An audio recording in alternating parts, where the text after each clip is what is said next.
Welcome back to the Shema podcast, my friends. I have a very exciting episode for you. You know, there's something that we're all needing in our spiritual growth, and it takes these two components. You know, many of you who listen, we have these conversations, and you're Baal Teshuvahs like myself, where something stirs you awake that makes you want to pursue your Judaism and learn Torah. And one of the things we talk quite a lot about is the fact that we have these two components that God gave us. One is that internal desire to come close to God. That's something that feeling of purpose and excitement that brings meaning to our life. But we talk a lot about how God created vessels to hold that passion, that excitement as we pursue Him. And those vessels are the mitzvot and the halakha that surround them. Now, one of the things that's interesting about today is that, and Rabbi Yaakov spoke about this in the episode we did a few weeks ago, Living in the Era of Mashiach, where there's so many Baal Teshuvah coming forward now, and unlike in previous generations, where that was forced through external factors of pogroms and the Holocaust and all these things that caused Jews to go back to their communities and learn Torah, now it's just happening when Jews are out in the secular world. And they're succeeding, and they have all the material wealth and success that they could imagine. They're accepted by the community around them, but something stirs them awake. And so what we do with that passion and desire is we harness it, we channel it to that vessel of the mitzvot and the halakha. But there's an idea here that we have to remember. And this applies to the other part of the audience who grew up learning and understanding the mitzvot and understanding halakha, and that is, for those of us who are Baal Teshuvahs, if we go back to previous generations, there was, whether it's our grandparents, our great-grandparents, our great-great-grandparents, we had family that kept and lived by Torah law and learned Torah and observed mitzvot. But something broke apart. And the same thing is happening today. You have people growing up in a Torah-observant community, learning Torah and the halakha, and something is causing them to move away from it. And what is that? The Torah and the mitzvot and the halakha, are, as I said, are like the vessels. It is the how to live a Jewish life. But the why is that passion, desire to understand why we live this lifestyle, why we follow the Torah, what it is that we're really trying to accomplish. And what breaks things apart is when both are not there. You know, there was a prophecy in the Zohar on the Parsha Noach. And it talks about, as it's discussing the flood that occurred where waters came from below and waters came from above, that in the future, in the year that equates in the Gregorian calendar of 1840, that there would be a second flood. Except this time it wouldn't be water. It'd be a form of water. What we refer to as Torah is analogous to water. That there would be wisdom from above, Torah knowledge, spiritual wisdom, and there'd be knowledge from below. The scientific knowledge, understanding how the physical world operates. And those two would converge and bring Torah throughout the world. And the knowledge from above that occurred back then was this Hasidic thought, starting with the Baal Shem Tov, and continues on to this day. And the scientific knowledge is really what we're experiencing today as you're watching this through this medium of technology. And so I thought it'd be appropriate to discuss some of this Hasidic wisdom, and especially about the teachings of Rabbi Nachman, the grandson of the Baal Shem Tov. I'm bringing someone on, Rabbi Yaakov Klein, who is spreading the wisdom of Rabbi Nachman, who's written amazing books, the most latest one, The Story of Our Lives, analyzing the Rabbi Nachman story of the lost princess. Welcome to the Shema podcast, the podcast for the perplexed, where Torah insights, intertwined through personal stories, as well as interviews with leading Torah scholars, demonstrate the empowering qualities of Torah and mitzvot. For more great Torah learning through Torch, the Torah Outreach Center of Houston, go to torchweb.org. Now to the show. So nice to have you on. It's a privilege. I appreciate you joining us. Thank you. Tell us a little bit about yourself, what your background, what got you into studying the teachings of Breslov and that area of Hasidic thought. Sure. And I think your introduction already covered so much. I'm not sure, sometimes the Talmud says if you add, you're taking away. so much of what you spoke about with regard to a certain feeling among those who live and were brought up and experienced the entirety of their lives, that sort of halachic and communal infrastructure that's unique to Orthodox Jews, to a Torah lifestyle. There's oftentimes a feeling among spiritually sensitive people that the why can oftentimes go missing. And this was a feeling that I had from a very young age. I'm still at a very young age, but even younger, if you could imagine such a thing.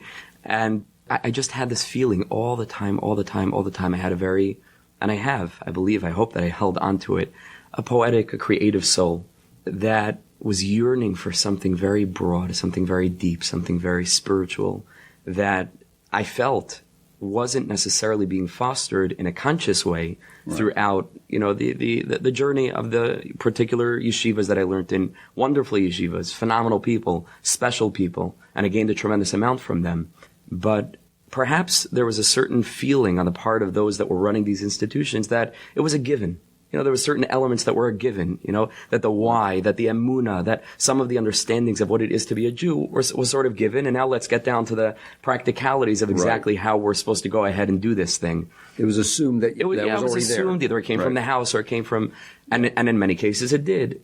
But there was still a feeling that because there was a certain assumption that was going to already be there, and so much of like a top-heavy focus just on the element of, academics and learning and understanding and hair splitting and dialectics and so on and so forth, that a certain perspective began to form around that was very institutional in nature, very societal, cultural in nature, that a little bit obscured a lot of that soul, a lot of that essence. And that was something that I picked up on and that I felt, and it bothered me terribly. I don't know that I was able to, put it into words like I am now. And I still struggle sometimes because it's ethereal by nature, but it was a lack. It was a perception that all is not right, and that this is not the ideal vision that HaKadosh Baruch Hu, the master of the world, had in creating the world and putting this thing called the Jewish nation in the world to spread a light unto the nations, but first to foster that light in and of and among themselves.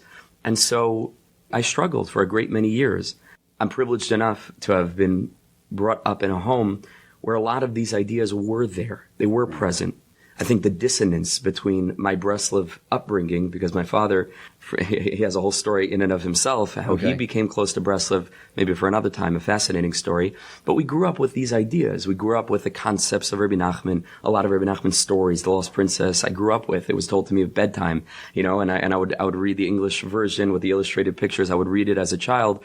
We grew up with these ideas. I think the dissonance between what I was getting at home and what I was or wasn't getting in the schools was also a challenge, a struggle for me. But ultimately, for one reason or another, that wasn't the point where I was able to feel as if, okay, this is the answer. On the contrary, sometimes I felt like it further obscured things and complicated exactly, well, what is it? And what are we trying to do as Orthodox Jews, as Torah Jews? What's the goal? But it wasn't until much later on, when I was in yeshiva in Eretz Yisrael in Israel. I went, to learn there at 17 years old. I had skipped 8th grade, and so I graduated a year early at 17. And it was a great combination of factors. Obviously, the master of the world has his plan. But I think that it was the independence and the necessity for me to take personal responsibility over my own growth. It was like a aha moment when I realized that I'm in charge of my life. I couldn't expect to be educated beyond how I would self-educate. And there was a moment, actually, I remember very distinctly. I don't think I've spoken about this, actually, or told this story publicly. There was a point where I was very, very fascinated with the novels of Stephen King. He's like a horror, like a thriller, I believe, right? Like a horror writer. And I was reading these books, and I noticed how often he would quote biblical texts. He was quoting from Job, and he was quoting from this one and that one. And me, as an Orthodox Jew, was completely clueless in a lot of the texts that he was quoting. And I said to myself, I remember this moment very starkly. It was it was a little bit of a shock. Yeah. And it hurt me. I said, how could it be that this person knows things? It's not even his, it's mine. It's our tradition. I know nothing about it. And that was a moment where I was like, hold on a second. I really don't know anything. I don't know anything. And here I am again, the Orthodox Jew that a lot of perhaps Baalei Tshuva, who themselves know a lot more in certain cases because of their own studies and their own openness and authenticity and sincerity than a lot of those that they're trying to be like, which we'll get into in a minute, I presume. There was a feeling like, wait, like I have to learn and I have to, and then I started to explore and I started to open different Sfarim, and slowly but surely, by divine grace, I managed to take this path through 18th century Ukraine and through these villages and through these Hasidic courts where I found that exactly the feeling that I had growing up and was unable to articulate was being articulated perfectly, clearly, lucidly in all of these works. And the Hasidus came to treat this very issue 200 years ago, but today the message is more prevalent than ever. Talk to the audience a little bit about Breslov teachings and Sure. sort of the history of that. Sure. So it was an interesting thing. Again, God runs the world in mysterious ways, and every person has their entry point, whether it's to Breslov, whether it's to Hasidus, whether it's to Torah Judaism, whether it's to whatever it is. There's always a million doors. So I was privileged enough just on a familial level, meaning from having been brought up in a family where Breslov was a thing, and I was made fun of for being Breslov even before I knew what it was at all, but at least I was Breslov enough to have had people, the Breslover, I don't know what it was in high school, certain teachers you wouldn't believe. That when I encountered in Israel a little bit of perhaps a different angle on Breslov than that I had been familiar with, or at a stage in my life where I was open to it, when I was confused enough and knowing that I needed clarity and was open to hearing. So I think earlier on I might have not even if I would have been exposed to those ideas. Every person has, like Kol Zman Ve'es, Shlomo Melech says, there's a time for everything. Right. Every person has their time, and before that it doesn't happen, and after that, that's when things happen. So at that moment, there was a certain personal connection where I said, this is mine. I remember being in the city of Tzfat, Safed, where they have a very, very large Breslov community. We had gone there with our yeshiva, whole group of guys in the school where I was learning in the program in Israel. We went up to Tzfat, and I would say a substantial group of us went to pray the Friday night services, Kabbalah Shabbat, Kabbalah Shabbos, by the Breslover Hasidim, and they're beautiful. I don't know if you're ever had the privilege of being there. Yes. Beautiful base medrash, gorgeous, high ceilings, big place, a certain grace on the people, a certain way that they look and carry themselves, and they live in this hilltop city. It's just a certain vibe there. And I remember having this feeling of pride. This is mine, meaning because, from home. And so a little bit, the foundation was laid even back then. Yeah. So I felt myself particularly drawn to this Hasidus. And I started to learn, and I was privileged after that trip to come back to Jerusalem where our yeshiva was. And I was looking very much for a sort of Tzfat in Jerusalem. And I wanted some of that energy, some of that vibe. And there was a particular base medrash, there was a particular house of study, which had that sort of very, more abstract, more colorful diversity, not by the books. How Tzfat is, it's a city of hippies essentially, So it was a place like that. And there, I think I was exposed for the first time. There was a person giving a shir in Yiddish, which, because of my background, I understand. I can't speak a few words of Yiddish, but I understood Yiddish. Yeah. And I sat on a bench in the back, and I started to listen to this shir by this Maggid shir, the person giving the lecture, the class. His name was Rav Mata Frank. Okay. Just last night I did an event with him, actually, in Lakewood, in New Jersey. And he was teaching from Rabbi Nachman's teachings, Likutei Moharan.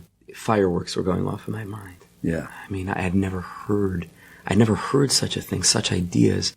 And the way that this particular person speaks also, there was a certain confidence and a clarity and a lucidity and a hope and a joy and a sanity and a normalcy and a balance and a synthesis. It was everything that I felt. I just, sometimes like Chazal say, Nikarim Divrei Emes, when you encounter truth, you just know it. It's something, it does something to you. Yes. And I said, this is it, this is mine. I went right from there to the Breslov bookstore.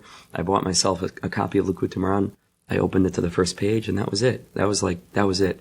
And over the years, it's been a relationship. Rabbi Nachman is not just, he was some scholar and we learn his works in an academic way. And there are those that do that. It's unfortunate. It's a personal relationship. Rabbi Nachman he said, I put myself in my teachings. And if a person is related to this on a soul level, and I'm sure that there are some people that aren't, and they'll find their path, their way. But in our generation, a great many of us are. We belong to Rabbi Nachman, and he captures us. He captures us through his stories. He captures us through his poems, through his visions, through his teachings, through his wisdom. He captures us, and we feel deep inside, even if we can't articulate or explain it, we say, this is it. This is what I've been looking for. And so I very much had that experience, and it's been a roller coaster whirlwind ever since. Amazing. Yeah. The way Rabbi Nachman, his teachings, it's not like you're just reading something in the dry form with here's what to do, but it's speaking to you as if you're asking someone, what do I do in this situation? And he sort of organizes his teachings in that way that if you're struggling with X, no matter what you're looking for, it's like a pharmacy. Yeah. No matter what you need, at any point, at any stage, in the winters and summers of the human experience, there's something there for you. Many of his books are just being pulled off the bookshelf normally throughout the year, as I'm struggling with something, and That's right. The answers are right there. You've written some books prior to the book you've currently written. Talk a little bit about some of the books you've written on this subject. Sure. So in the beginning, when I was getting a little bit closer to Hasidus and discovering this path and embracing it and understanding it and exploring it, and it's a whole world in and of itself with all the different dynasties and masters and teachings and paths and revelations. It itself, it's not, you can't just say Hasidus. Every court is a whole kingdom, it's a whole world, it's a whole philosophies. So when I started to explore that world, beginning really with Breslov, I found this very, very unique element in Breslov that I hadn't seen in other places, where Rabbi Noson of Breslov was Rabbi Nachman's primary disciple, wrote a work called Likutei Eitzos, which means a collection of advice. This collection of advice wasn't a work that was separate from the other major Breslov works. What it did was, basically, it took Rabbi Nachman's Likutei Maran, which is his magnum opus, filled with the deepest teachings, Kabbalistic teachings, philosophical teachings, and it drew from each lesson the practical advice. Likutei Eitzos is a collection of advice, but again, it's not new. It's not something. It's Likutei Maran, practical. Right. How do we take these abstract ideas and these beautiful concepts? How do we apply them? That was fresh to me. I said, "Whoa! It's not just about the intellect. It's about the transformation that these ideas are supposed to have on us."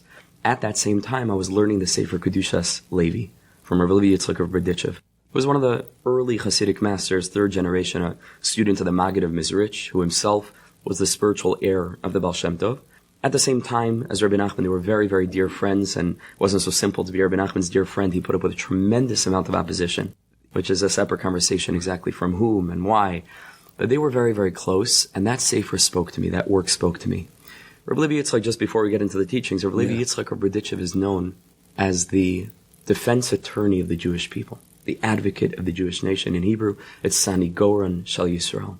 To my knowledge, there is no other figure throughout Jewish history who shares this title, persona, the defense attorney of the Jewish nation. What does it mean? Yes, what does that mean? What does it mean, the defense attorney of the Jewish nation? He made it his business to argue with God over decrees and over harsh realities in the lives of Jews, to go ahead and to find any tiny advocacy that he could sometimes even manipulate, sometimes even generate. And I'll give you an example in a minute. Yeah. He would bring that to God in a way that was unheard of. He would speak and relate to God as if he was a friend having a banter. And he would try to he would try to orchestrate events that would enable a point of what's called limud zchus, a point of merit to emerge, specifically because of the way that he set things up. And he would grab it and bring that to God and say, "See, look at your." So I'll give you an example. There are so many stories, but one example is that Rabbi Yitzchak Berditchev was once walking to shul, to the synagogue, on one of the most stringent fasts of the Jewish calendar, Tisha B'Av, the 9th day of Av, right? Okay. Outside of Yom Kippur, it's the most stringent fast. These 2 days, it's very, very intense. It was a day of horrible calamities for the Jewish nation. Both temples were destroyed on that day. Throughout Jewish history, it's a day of darkness. Also a day of great light. That's a separate conversation. The darkness is only a concealment. Our sages say that Mashiach is actually born on Tisha B'Av. So from within the darkness, that's where the light emerges. But be that as it may, it's a severe and stringent fast, and there are very, very few exceptions, in accordance with Jewish law, of who's allowed to be eating on that day. Now, in the city of Berditchev at that time, there was the movement of the Enlightenment. There were many, many, many of those who were shirking, this lifestyle in favor, or so they hoped, gaining favor, currying favor with the secular, surroundings, because they felt that the reason why they were being persecuted was because of their differences. We know that it was the opposite, right? And the more Jews try to be like the world, the more they hate us, and a Jew is a Jew, and there's no getting around it. In a certain way, they're waiting for us to embrace our Jewishness, because in a very, very deep way, they want something from us, because they know that we're here to give them something, and they feel broken that we're not doing what we're supposed to do. Right. And so they're in a certain way, that the spiritual root of anti-Semitism is this feeling of discouragement. Like, you're in this world to give me something, give it to me. And if you're not giving it to me, I'm going to hate you for it. And in a certain way, they're right, because we're supposed to be a light unto the nations. First, we have to discover the light for ourselves, though. Then we can bring it to the world that's so desperate for it. But Rabbi Yitzchak is walking to shul, and he sees one of these Enlightenment figures, and he's very brazenly standing outside on Tisha B'Av, eating a piece of bread in the street, publicly. So the Rav, the rabbi, the judge, the Abbezin, he has to say something, right? So he went over to him and he said, "My dear brother," he said, "you must not know that it's Tisha B'Av today. You must have forgotten." He says, "No." No, I didn't forget. I know it's Tisha B'Av, and I'm eating. So Rabbi Yitzchak says, wow. He says, I must be that you're deathly ill, and that's why I have to eat. No, I'm in the peak of my health, perfect physique. I'm doing fine. And this goes a couple of other times where Rabbi Yitzchak's trying to find some, redeeming, some excuse to justify. And each one, brazenly, no, I don't have any excuse. And I'm eating on Tisha B'Av. So at that moment, Rabbi Yitzchak looks up to the heavens. And he says, Master of the world, look down at your Jewish nation, see how precious they are. They'd rather admit and bring upon themselves the shame of committing a sin than tell a lie. Beautiful. That's how he turned that. He reframed that situation. Exactly. Again, was he naive or was he privy to a little bit of a deeper level of depth that was even beyond the surface? I wrote an article about that once, the advocacy of Rabbi Yitzchak. But there were so many stories like that. So Rabbi Yitzchak was this personality that's so endearing to Jews because don't we all need that? Don't we all need someone in our life who's going to analyze our actions, behaviors, and mistakes and errors and somehow shine a different light onto it to show us that, something, we're trying to do what we can. Right. So that was Rabbi Yitzchak. So his teachings drew me, and a lot of what happens with the Jewish people is basically how we analyze, view, and judge each other. There's so much in the heavens that hinges. It's all perspective. On that. Yeah. It's all the deepest secret of life is perspective. The deepest secret of life is perspective because we're all given the same set of facts, but it's how we interpret those facts that makes all the difference. Like I mentioned before, Rabbi Noson wrote a Likutei Eitzos on Likutei Maran, bringing out the practical advice. Now, when I was learning Rabbi Levi Yitzchak's teachings in Kedushas Levi, I said to myself, you can really do the same thing on Kedushas Levi. You can bring out the practical advice from each piece. I was revealing levels in the Torah, verses that seemed completely irrelevant to me, how it was speaking to me and the deeper secrets, that nothing's on the surface, the King James, translation. I mean, it's infinite depth. It's eternal depth. It was, expanding my mind in 2 billion ways. And I said to myself, let me try to do that. Let me try to extract the advice. So it started first, I'll tell you the story. It first started on a computer as a Microsoft Word document that I was foolishly, maybe it was even before you can save things to the cloud, I don't know. But I had it on a USB. Okay. I had worked about 3/4 of the year. Every week, I would pick 2 pieces from his discourses on that week's Parsha, Torah reading. And I would try to do this in English just to bring it down to earth. Not a translation, but to try to extract some of the ideas, bring from some other, thinkers on the topic and bring it, down, like they say, l'uvdilamaisa, practically, down into this world. After Pesach, Passover, I was a student then. I think I was about 18 years old when I was writing this project. And, I flew home and we were in Miami. My sister was making a simcha bar mitzvah or something. And so the family flew down there and I lost the USB. I didn't have it saved anywhere else. We're talking about hours upon hours upon hours. Gone. I still remember what the USB looked like. Gone. I was broken. Yeah, I mean, for sure. It was tough. But I was able to dig into the wellspring of the very teachings that I was trying to bring out to find encouragement and to find emunah, to find faith. This is also for the good. This has happened for a reason. Yeah. And I said, I'm just going to start again. But this time I got smart. I said, I'm going to write the book, not where it's contained on some USB that can get lost. I'm going to do it as a weekly email. That way, everybody's already benefiting from it. It's saved forever. If I delete it, someone else has it. They can send it to me. And so that's how Sparks from Raditya was born. It was just emails, weekly for an entire year. Before I knew it, I had a 500-page book, and I edited it, the manuscript, and I sent it to Feldheim Publishers, and they accepted it. They invested in it. Without that, nothing would have started. I was 18. Nothing happened. They accepted it. It took it was a long process, the editing and the publication process. But that's what started things for me. And you've written so that was the first. That was Sparks from Raditya. The second one was called Sunlight of Redemption, which is back to Breslov on the very first lesson in Rabbi Nachman's Likutei Maran. The lesson in the Hebrew original is 1 page. It's like a 300-page book, on 1 page, and it's just beginning to scratch the surface of the surface of the surface, just a little bit, little hints of trying to explain it. It's infinite. That was the second, and then the third, which is my whole thing now. The story of the lost princess. Right. Let's talk about that. Sure. So you said you were reading this story as a family when you were a young kid. That's right. Were you able to absorb really the in-depth meaning of it? Because the first time I read it, you had to do a double take and go back and what's he trying to? It's very encrypted. Very cryptic. No, I didn't. There was no. I mean, I loved the illustrations. Somebody, Rav David Sears, did all the beautiful illustrations of that children's edition. I don't know if you ever saw the Breslov Research Institute. It's good to get, it's enjoyable. I enjoyed the illustrations. I enjoyed the mystique. Who are these three people carrying big trees? Right. What does it mean that the story has no ending? So I did, and I remember, like, it wasn't, and this is, again, the way God works. I mean, like, I should happen to find that book and learn it and read it, and then years later, it was already all encoded that I would make of this story, and the whole world would be, it's amazing, but I remember it wasn't just once that I read this story. I would go back to it and read it and read it and read it and be, again, intrigued, not aware of the depth. I think that the message, and we'll tell the story in short in a minute, I think the message, generally speaking, is pretty straightforward in the sense that you don't give up, and there's going to be moments where you fail.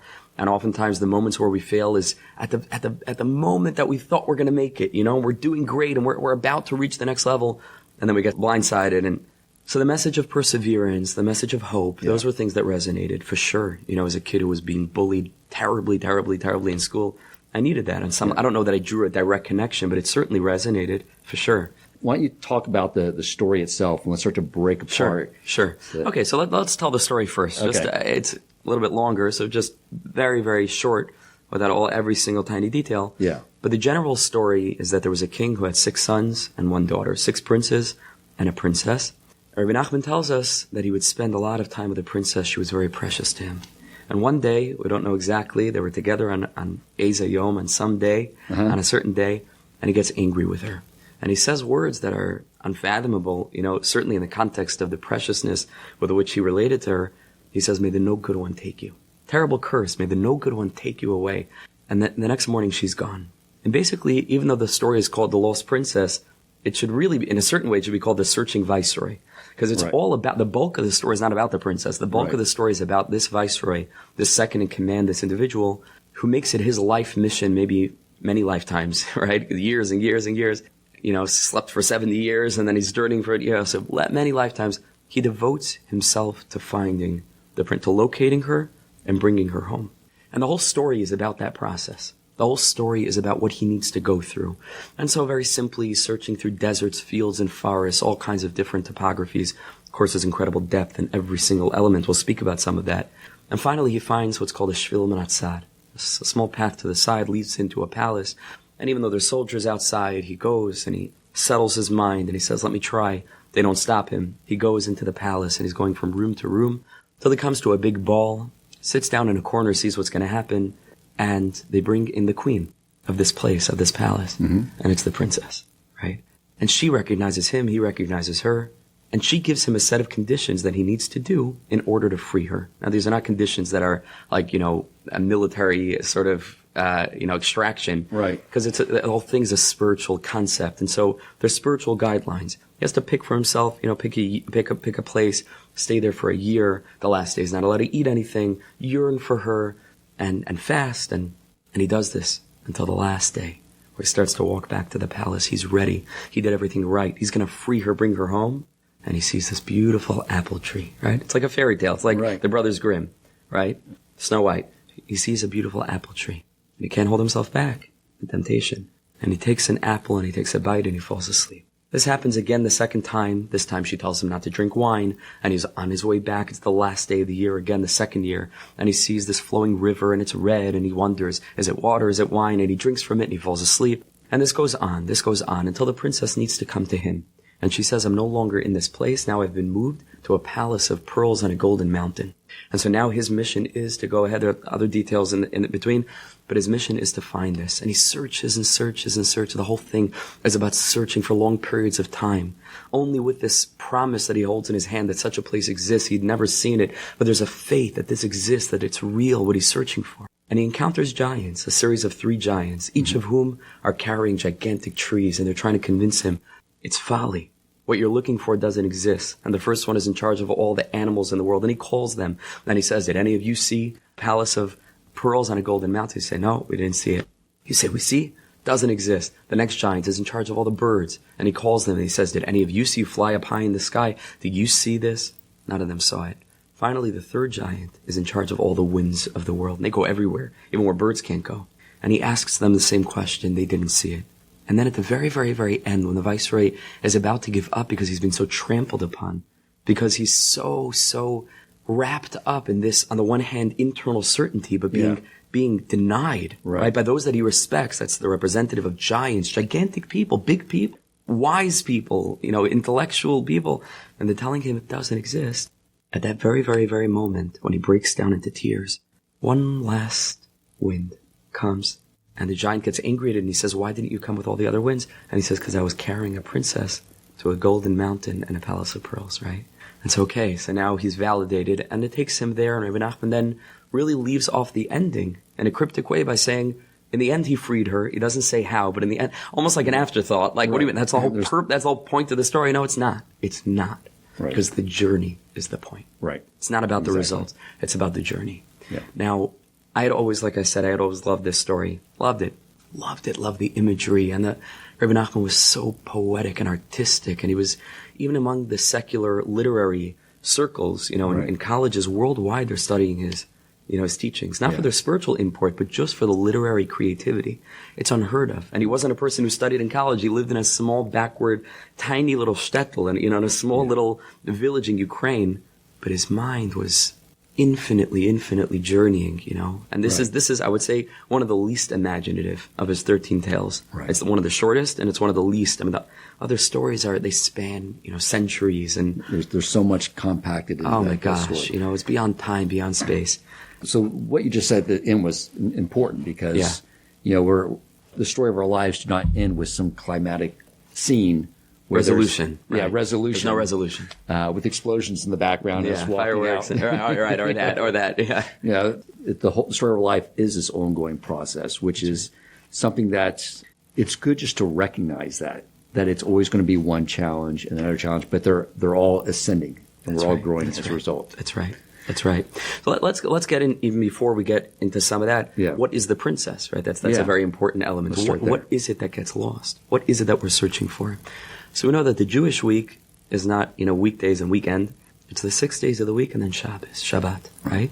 We could talk about Shabbos for a long time, sure. I don't know what, how much time we have. Or the element of Shabbos, in a nutshell, is a day of faith. Because the very premise of Shabbos, which means to rest, Shavas, means to say that there was a God who created the world and rested, and so we in turn rest. That means that the premise of what we're doing on Shabbos is that we believe that everything we see around us was created by an intelligent, loving being. I think we limit oftentimes our conception of God by calling him God. We created that concept God, and it's limited. We call him the infinite one, the Ein Sof. We have no perception of what this thing is, not an old man with a long white beard who's pulling strings and hitting people. Right. It's so much bigger, right? Yeah. Rabbi Nachman once told one of these enlightenment types that he used to play chess with and their friends spend a lot of time with, he said, the God you don't believe in, I don't either believe in. The God you don't believe in, I don't either believe in, right? Because it becomes an argument. Hey, do you believe in God or not? Like, well, hold on 1 second. What do you mean when you say God? Right, and what do I mean when we say God, right? And so that's an interesting conception also to think about. There's so many deep perceptions, not just what you read in a book. I mean, it's infinite. There's so much to learn. For me and for you, we're still on we're baderech, right? But there's this element of Shabbos, a day of faith, a day of not working, a day of the realization that whatever I did during the week and whatever I thought I earned and the paycheck that I thought I brought home, it was all founded on this, that there's a creator who's in my life and giving me strength, that I can breathe, that I can see, that I can feel, that I can perceive. What am I? What is this thing? Right. And what's the distinction between me and a corpse? We should all live long and happy till 120, but there's a strong difference. What is that element and who's giving it to me? It's a miracle, this thing called the human being. Shabbos gives us pause to be able to sit and reflect on all of that. And so in Rabbi Nachman's story, where we have this concept of 6 and 1, it's clear on the most basic level. Right. The 6 sons are related to the 6 days of the week, and the princess is related to Shabbos. Kabbalistically, Shabbos is feminine in nature, without getting to the depth of it, related to the sphere of Malchus, without the technicalities of it. But the princess is related to Shabbos. The princess is related to faith. The princess is related to the concept of tachlis. What was the purpose of creation? Shabbos. Right. In the Friday night services, we say, referring to Shabbos, tachlis ma'aseh shemayim va'aretz. The purpose for which all of creation was created was for Shabbos. Now, in our reality, we can only have a little taste of that. But what's Shabbos called? Me'ein olam haba. It's just a taste of what things are going to look like when the whole world is woken up, in a way of holiness, to that concept and that consciousness, to say, whoa, it's the most obvious thing in the world. But again, it matters and it depends on our perspective. Right. To be able to look around and all of a sudden a walk in the park is not a walk in the park, it's a walk through God. It's a walk through God. It's not a walk in the park. Right. Every tree is godliness, and every little blade of grass, and it changes everything to live a life of miracles. The princess gets lost. Meaning to say, in our lives, even religiously, because that's what we started the conversation with, there's so much this worldliness, this worldly structure is built around what to do, how to do it right, how to look, how to act, how to speak, how, what, when, where. But the why, the tachlis, the big picture, purpose, emunah, God's presence, a relationship with Him, that gets lost in the details sometimes. And Rabbi Nachman's story is all about that. So the 6 sons are the days of the week. So without Shabbos, they have no meaning. So I thought there was some element too of the emotive traits and things of that nature. Is that sure? Yeah, I don't know how much time we have. There's so that's the deeper layer to understand that there are really 7 lower sfirot, right? There are 7 lower powers out of 10 with which God created the world. The first 3 are more intellectual, just like in a creative process, we first think about what we're going to do and then we go ahead and do it. The lower 7 is this worldliness, right? Okay. So the 6 sons are, yes, they're the emotive traits. They're more masculine in nature, which is why they're hinted to in sons, right? Which are more extroverted, physiologically we're extroverted, right? As opposed to the female. Men are always, masculinity is external and brawn and so on and so on. And feminine, more historically, classically, is inward, is calm, again, there are exceptions to the rule on either side, but generally speaking, the sensitivity and so on and so forth, inwardness, humility, calm, stillness, all of these are more classically feminine oriented traits. All of us have both of them. Women have masculine traits, men have feminine traits. And really the story is about the embrace of the feminine. That's really what it is. It's about the return to that element of stillness. And I think the most important thing is that, there was a very, very great Jewish thinker. His name was A.J. Heschel, Professor Abraham Joshua Heschel, who I quote in the book a lot. A good deal of confusion in the Orthodox world as to what exactly he was. He was a professor in a conservative college, but at the same time, he was a gigantic Talmudic scholar and an Orthodox observant Jew his whole life, at least on some level. Again, he's a confusing, complicated person. But like the Rambam says, kabel emes mimisha amrei. Whoever says truth, take it. We don't start judging and understanding. His whole family was wiped out in the Holocaust, and he was a complicated figure. But he has this glorious articulation in his book God in Search of Man toward the end, where he says about the synergy between the 6 sons and the princess, which he relates to the concepts of body and soul, that body without the soul is a corpse, but soul without the body is a ghost. And God wants human beings. It means to say, if a person only has the element of the princess, and just like, okay, I'll meditate on a hilltop, and I'll be a very spiritual person, but it's divorced from the lived experience of what it looks like in the morning and the afternoon and the night, and how it's able to come down into the particularities of our mundanity and our obligations as human beings lived in this world with the vessels of halacha, with the vessels of Talmud study, with the vessels of Torah study and prayer, even the scripted prayer and so on and so forth. If it's divorced from that, then it's a ghost. Now, if all we have is that without the princess, then it's a corpse. And a corpse nobody wants. Right, exactly. So in comes the viceroy to find the lost princess, right? But the viceroy has some things that the king gives him for his journey. Let's talk about that, because this really gets down to the construct of who we are. Sure. What was lent to us by the Almighty to take on this journey and these challenges. That's right. In our life here. That's right. It's interesting. As I was retelling the story, I left out that element. That's a very important element. It's a very, very important element. Before the viceroy sets out, he asks for 3 things. He asks for a horse, he asks for a servant, and he asks for money for expenses. These 3 things: a horse, a servant, money for expenses. It should be clear to you and me that if the viceroy is on a journey to discover the princess, that the princess represents tachlis, Shabbos, faith, the purpose, everything oriented in vis-a-vis and in relation to a broader picture, a broader mission, then the things that he asks for are also going to need to be engaged with through that consciousness, because he's trying to bring her back. A great deal of the reason why we struggle with the elements hinted to at these 3 things, which is the horse's bodily health, physicality, the servant is intellect, clarity, lucidity, ability to think properly, not foggy, hazy, smart, the ability, intelligent, emotionally intelligent or otherwise, intelligence. And money for expenses is straightforward. It means cash, right, in our pocket. the reason why we engage with these things often in an unhealthy way, and we become obsessed with money, and we become obsessed with intellect, and we become obsessed with physical, our physicality, Right. is itself an indication that we've lost the princess, meaning to say we aren't able to see those things in relation to a mission. And so it's the same thing. We get caught up in the 6 sons of the 6 days of the week and the profits that we can accrue and the impressiveness of external structures and what we're able to show people that we accomplish in our portfolio. Right. But we forget about why there are 6 days of the week in the first place. Right. Because it's all for Shabbos. Right. It's all to bring Shabbos into that experience. It's all to enable those vessels of what it is this worldly success to slowly contribute to the revelation of godliness in the world and the spread of faith, so that it should overflow from us, that a person sees us and speaks to us, and we feel as if there's a presence here that's bigger, that's beyond. Right. That's what we're called upon to do. This is about Emunah. I mean, It's all about Emunah. It's all about Emunah. So I think that it's so interesting because what the Yetzer Hara wants us to do is think that who we are is the horse, the servant, and the money, and identify with that, so that when the time is up and the Almighty takes back what He lent us, we'll come in empty-handed.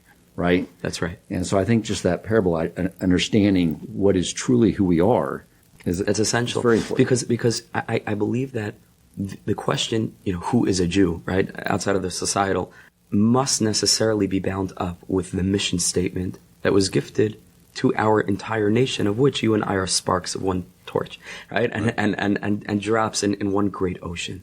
It needs to be mission-oriented. That's our identity, is our mission. That's why we were sent. A lot of people are always asking, when they find themselves in certain circumstances, lama, which is a Hebrew word which means why. Why? And they have questions. Yeah. Why am I in this circumstance? Why was I given this set of circumstances and experiences and traumas and so on and so forth? But the Hasidic masters teach that with a simple change in vowels, the word can mean something else entirely. Okay. If we pronounce the word not lama, but lema, it goes from meaning why to for what purpose. That changes everything. Because a person can look at a circumstance and say, lama, like why? Right. Or he can start to shift immediately into this mission-oriented consciousness where it's limma. Here I am in this situation, but I didn't happen to have fallen into this pit. I was sent here. For what purpose? Right. How can I reveal godliness in this world now?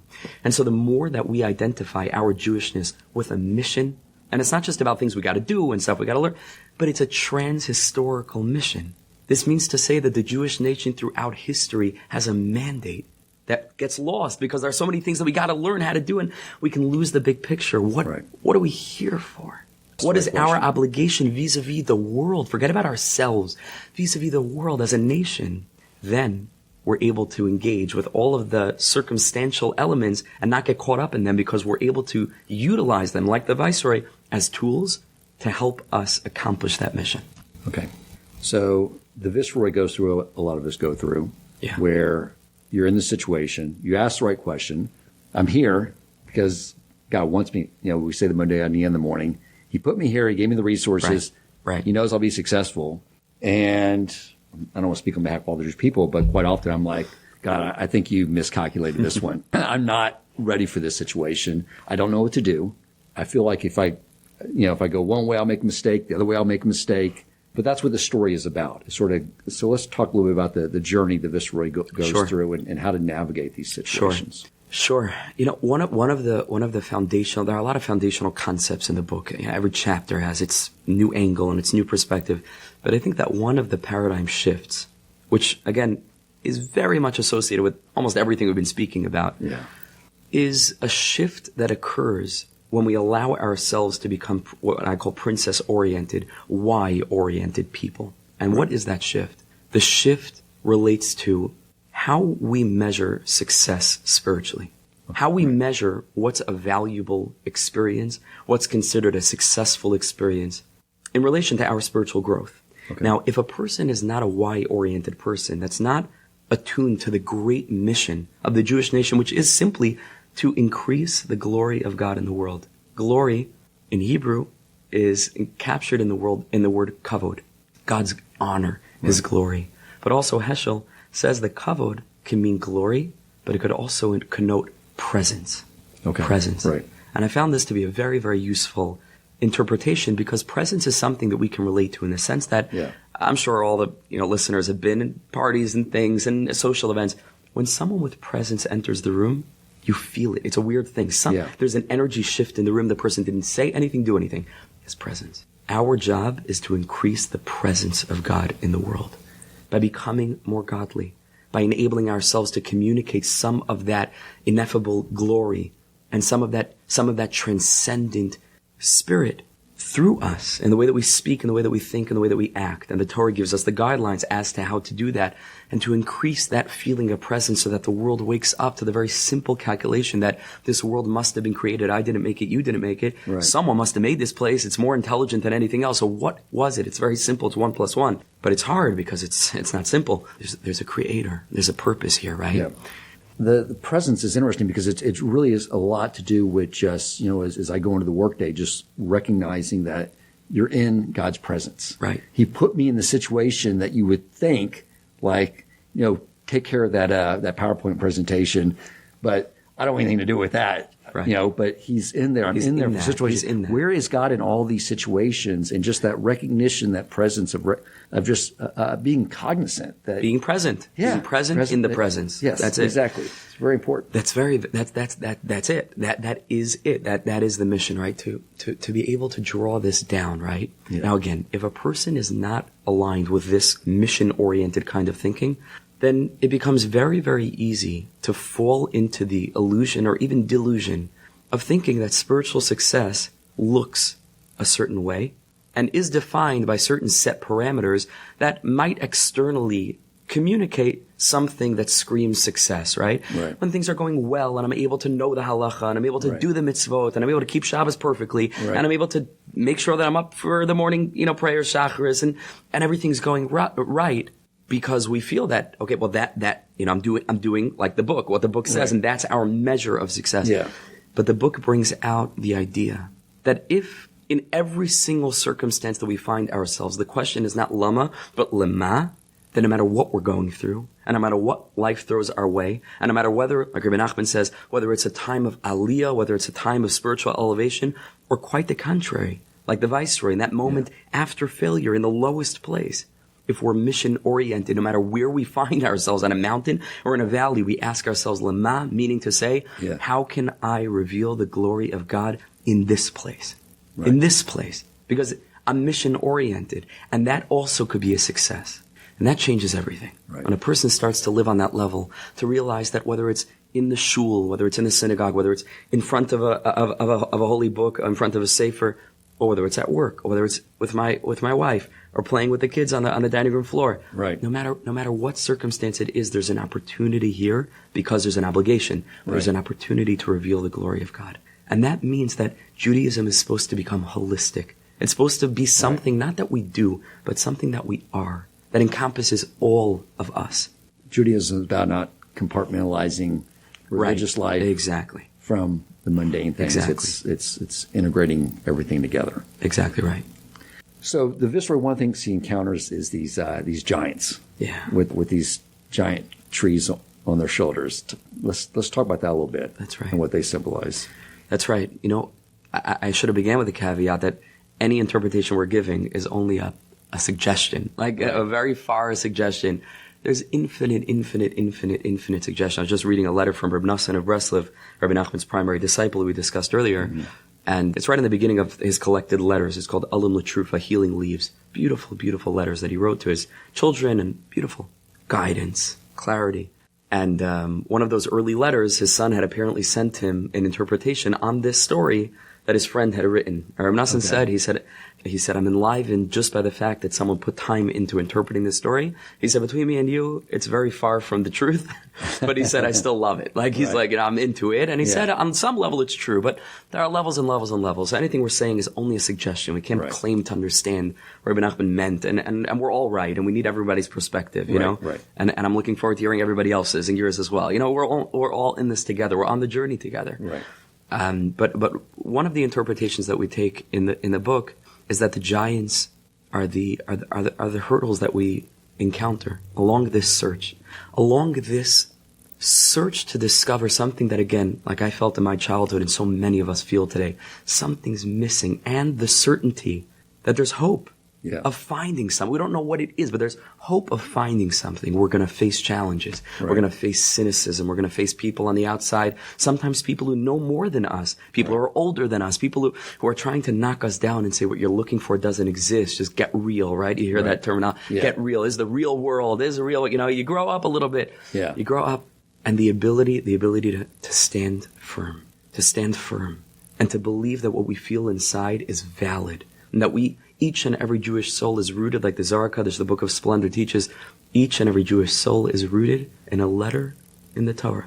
And it means to say that sometimes the voices within, we have to be careful, because we have a lot of voices inside, but some of those voices that are compelling us toward a holiness, they're coming from the Torah we contain within.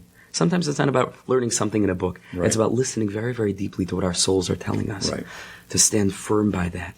And the idea is that oftentimes we find that these giants themselves, they come around. Because each giant sends the viceroy to the next brother, and to the next brother, until in the end, it's the final giant who sees that there indeed exists a palace of pearls on a mountain of gold. He gives him this magical wallet that anytime the viceroy sticks his hand into, he'll take money out of it. Specifically the giant, the most severe giant, the one in charge of the winds, the ruchas, that's the big tzaddik, the big righteous person, the big, Talmudic scholar, who's telling him it doesn't. It's specifically them that turn into the biggest assistants when we stand firm in our conviction. We don't give up. We're going to face challenges. That's part of the journey. Right. There's a way of revealing God's presence even there. So one of the Rabbi Nachman's always talking about, I think the term is spiritual stubbornness. Yeah, holy stubbornness. Yeah, where you're just like, I messed up. I'm not where I should be. That's right. But you're standing firm. Like, I'm not going anywhere, God. I'm like right here. I'm moving forward either way. So that's an attitude right there in itself that he stresses. Let's talk about the wallet that you pull everything out. What does that symbolize? So the wallet is a very, very deep thing. In the story, it's referred to with the Hebrew word kli, which means a vessel. I call it a wallet because that's where people keep money. Yeah. But it's a kli. He gave him a wondrous vessel that anytime he sticks his hand into it, whenever he needs money, because the place, obviously a mountain of gold and a palace of pearls, things are going to be super expensive, and he's going to have an obstacle because of money. It says, He's going to have an obstacle, so he'll need such a thing that's going to enable him, whenever he sticks his hand in, he's going to have the funds, necessary. Yeah. This word kli can be seen as a mnemonic for a couple of things. Okay. Because each Hebrew letter, even though it's a letter in and of itself, it's just a letter, but in Hebrew we have the concept of Rashi Tevos, right? Where each letter can be seen as masking or containing within it a whole word. Okay. Right? And so Kli is a Rashi Tevos, is a mnemonic for the three words, Yitein Lecha Kilvavecha. Okay. Which means to say, God shall give you your heart's desires. The viceroy is going to need a lot of courage. He's going to need the courage to realize that whatever he's being given is being given to him by HaKadosh Baruch Hu because it's what he needs. And it's this endless wellspring that he can dig his hand into. It's a metaphor. It's money. It's funds, support. All of us need a vessel like that.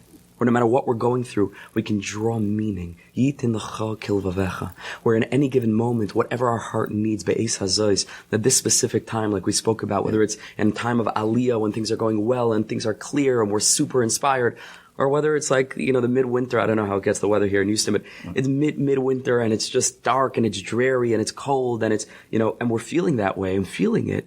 And we've made mistakes and we're down in the dumps and we're feeling ashamed of ourselves and guilty and broken. Yitin lecha kilvavecha is this vessel that we're able to constantly draw upon. And that's the vessel of Emunah. It goes back, back into it again. It's all the princess. Everything's got to be related to the princess. Because as the story speaks, the way that he's freeing her is the process we call emulative extraction, right? In the book, He's sort of extracting her by embodying her traits. And so he's going to need to draw on the well springs of Emunah, to believe God is with me, and HaKadosh Baruch Hu is standing by me, and he's holding my hand on this journey, where I came from, where I'm going, I don't know. Every person has their own journey. But at any given moment, we're there because we're exactly prepared for this moment, and God is with me, to be able to draw on that wellspring of meaning. Right. Is there an element of gratitude? Certainly. Certainly. Everything goes back to gratitude, because gratitude, in a way, is Emunah concretized, right? When we're able to be grateful, it means to say that there's no greater expression of faith than when I realize everything in my life is a gift. Right. And everything in my life is something I need to be thankful for.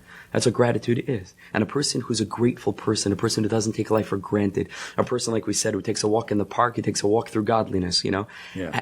That's a person who appreciates every tree, who understands there's no such thing as nature, right. Human beings, because we get used to this thing called a human being. It's a wonder.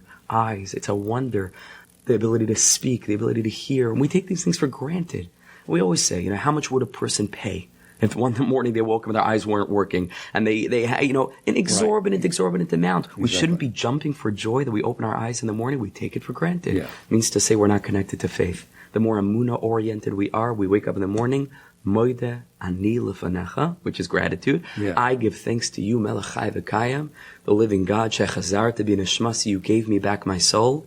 Rabba Emunasecha, right? Which means great is really Emunasecha, is your faith in me, my faith in you. But we see that there's a correlation between Moda Ani, gratitude, and faith. These two things are connected. Very, very connected. That's right. Fantastic. Rabbi, any parting words you want to share with the audience? I want to tell each and every one of you that I don't know you. I don't know any of you, but I love you dearly. Each and every one of you. And I believe that beyond this concept of each person needing to take their journey, each person needing to work on what they're working on, I want very much that I should live and that we should live with a team game mentality. It's about our collective mission. We're all in it together. No matter where you find yourself on the journey, you're just starting, you're a little bit further on, you think you're there already, we're all just starting. We're on this journey together. There's no hierarchical structure, you know, oh, the Orthodox Jews, they got it. And there's no such thing. We're mission-oriented. Every person, wherever you are at that moment, you have an opportunity to connect yourself to the mission, to learn a little bit more, to connect a little bit more, to find God a little bit more. Speak to Him in your own words is another very important element where the Viceroy uses this concept of Rabbi Nachman, his spodidus, personal prayer. Speak to Him in the car on the way to work. Make Him real. It's all about, which we began with, a shift in perspective. And so I bless us both that we should all dance in the courtyard of the third Beis HaMikdash, the third temple together. But we should hold each other tight on these last shaky steps to the finish line. We're almost there, and we're all in it together. It's really a privilege to learn with you. Thank you, Rabbi. Amen. If you enjoyed this episode, please consider supporting Torch so they can continue to spread Torah wisdom to the world by making a donation at torchweb.org and clicking donate in the top right corner of the page. And if you would like to get in contact with our host with comments, suggestions for future topics of learning, or questions for him or his guest rabbis, you may email him at president@torchweb.org.